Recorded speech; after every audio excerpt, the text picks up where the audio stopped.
Welcome back, everyone, to RFL, and our focus tonight on the Port Authority. And I know at times to say it's a dry subject. Trust me, this thing impacts every single one of you, and both the present and the future of this authority will go a long way economically and otherwise to impact our region. All right, job number one for the agency has to be how to right the ship or the shop, implementing reforms to make sure that what happens at the GW Bridge or the patronage alleged and other scandals cannot and does not happen again. So the question is, how can the Port Authority do just that? And for answers, we turn to tonight's panel. Our good friend Richard Brodsky back here. Not only is Richard a former Democratic New York State Assemblyman, a senior fellow at Demos, and a professor at NYU, he also authored the Public Authorities Reform Act, which became law in New York back in 2009. Of course, next to him, veteran journalist and author Dominic Carter. Ken Lipper, Port Authority Commissioner and one of the decision makers who guides how the agency is run. He's also a former New York City Deputy Mayor in his own right, and Andrew Whitman, who you met in the first segment, our senior political correspondent. Institutionally, do you agree that the agency needs reform? I believed it when I was Deputy Mayor, and I still believe it. The difference is I'm now, for the last 8 months, in a position to help make those changes, and the board and the governors are all receptive to the changes. So it's a great opportunity for the Port Authority. From what you walked into, Ken, from what your expectations were from the outside, was the patronage, some of the mixed messaging, et cetera, worse than you thought, or about what you thought you were going to be walking into? It was about what I thought I'd be walking into. There's no doubt that the bifurcated management structure, where you have an executive director from New York, a deputy executive director from New Jersey, yep, each with his own line authority, makes it difficult to manage the agency. We're fortunate that the new person that Governor Christie appointed, Deb Gramuccioni, is a true professional. She had been with the Justice Department for a long time. She was a U.S. attorney, and she was recently the policy head of Governor Christie's office. So he has confidence in her, and she has excellent professional credentials, and is working very hard to make sure the line authority is not confused. To reform this, and you spend a lot of time over the years to try and reform this, where do you start? You got to change the law. I mean, the good news is, Ken, is more than the culture? The culture will follow the law. You just can't rely on the Port Authority to say we'll do it voluntarily. The good news is Ken has come in with a mission. He's already landed with both feet on the institution. He stopped a very bad real estate deal publicly, which is just what that needed. But if the Port Authority is a lawless agency, and it's intentionally been that way since it was put into place. It has no regulations. Because there's too many players? No. Listen to me.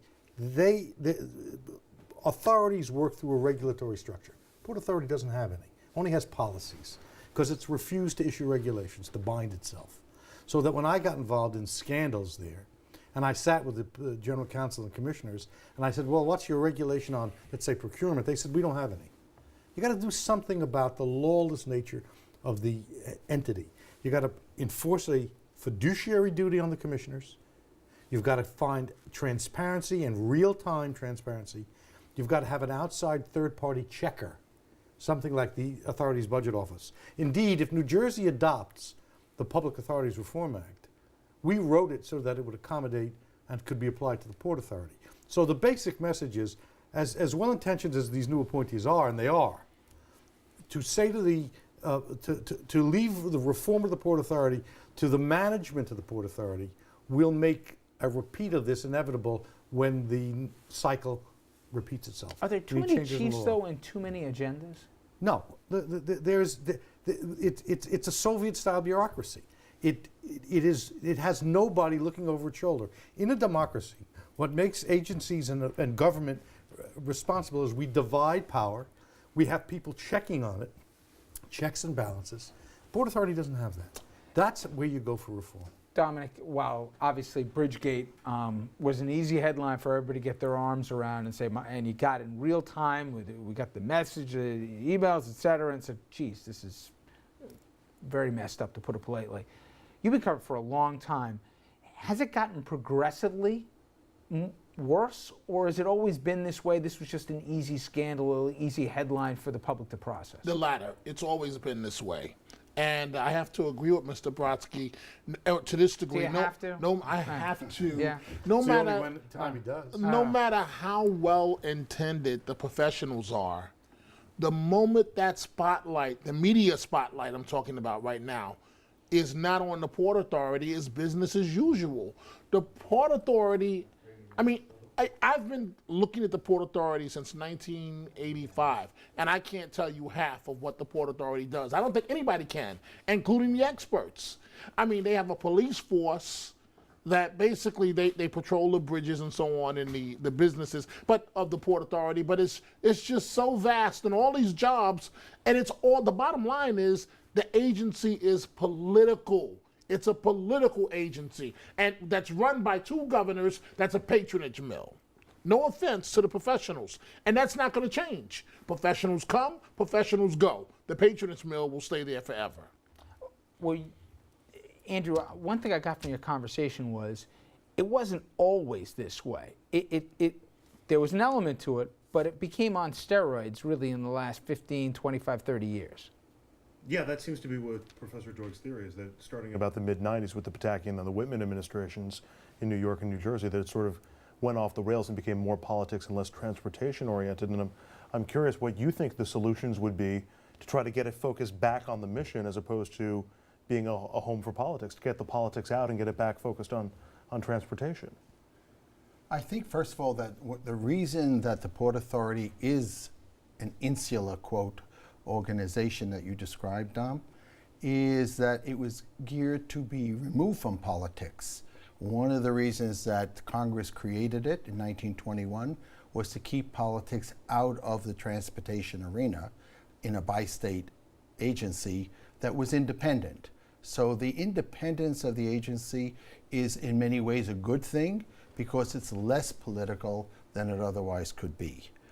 The Port Authority always starts with its board. An involved board, an engaged board, an informed board, and skilled board is the most important regulation that you can have of the Port Authority. It has the approval of all contracts. It has the approval of the mission of the Port Authority. It basically controls the activity, and I think that we have recently appointed, the Governor Christie recently appointed a very excellent new Port Authority And chairman, that's good, I but we believe. both know, Ken, that was out of necessity with the ongoing investigation. But I want to come back to what Richard said. Do you believe that without new laws and without new governance in there, that the Port Authority, whatever changes we make now will be a Band-Aid that'll come off when the next governor comes in, or that we're going to be back in the same spot in the next few years again? I do not believe that. I believe that many of the solutions are quite simple. One of the elements that I myself put in, the first thing when I arrived, was to put in a zero tolerance policy where no employee of the Port Authority is permitted to allow any vendor or potential vendor from picking up legitimate business expenses. And on the other side of it, we put in a John law that no vendor or potential vendor may offer or indeed pick up any expenses. Is that a regulation, Ken, or a policy? This is a regulation. As a matter of fact, I insisted, Richard, exactly following your line, that it be incorporated into the bylaws of the Port Authority, which it is. And we sent out 30,000 letters to our vendors and notified all of our But employees it's not a of the new regulation policies. because you're not sending it to the legislature for approval, right? No, it's not approved by the legislature, but Both states. it regulates every single Port Authority contract. We're going to keep that this they conversation on the other side of This the break. isn't the place to have this lawyer's dispute. Let's just say the great man theory of history, which is if you get better people, you get a better result. It doesn't work that way. And we need institutional reform, not just personality reform. When we come back, is there too much in the Port Authority's place? What should the mission be of it, and what should it govern, and maybe what shouldn't it? We'll have more on that conversation right after this.